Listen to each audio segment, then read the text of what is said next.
Solution taking center stage. Well, let's move on to some other news now. And you and your employer will, from June 30th, 2019, contribute 720 shillings to the National Social Security Fund from the current 400 shillings. This follows an out-of-court discussion between the NSSF and the Workers' Union over the increment. NSSF's Act number 45 of 2013 became law in 2014, allowing NSSF to increase member contributions to 12% of their gross earnings. But what workers should expect? What should the workers expect? Brenda Kirubo with more. About 2.7 million of Kenya's workforce of 10 million people are members of the National Social Security Fund. A member contributes 200 shillings and the employer another 200 shillings.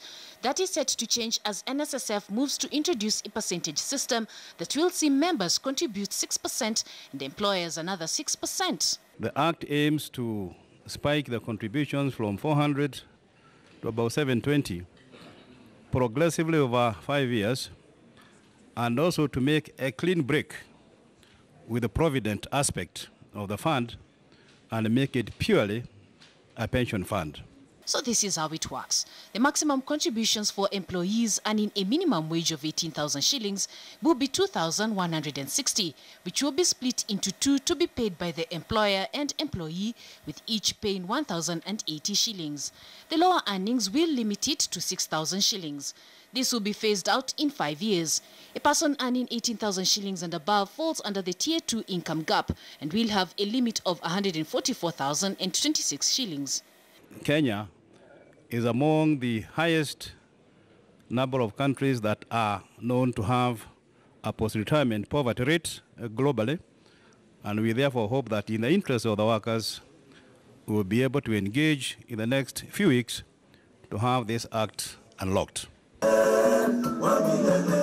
Central Organization of Trade Union, Federation of Kenya Employers and the other affiliated workers' unions moved to court in 2016 to stop the implementation of the new National Social Security Fund rates.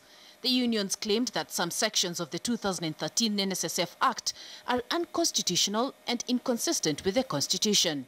We are engaged with the various stakeholders, including those important stakeholders, COTU and FKE and others, to unlock the act, hopefully in the next 1 or 2 months, so that the contributor, here to mean the worker, can realize the full benefits upon retirement.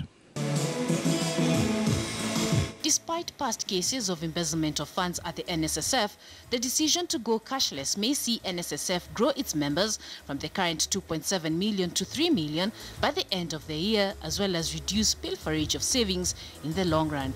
Brenda Kirubu, KTN News.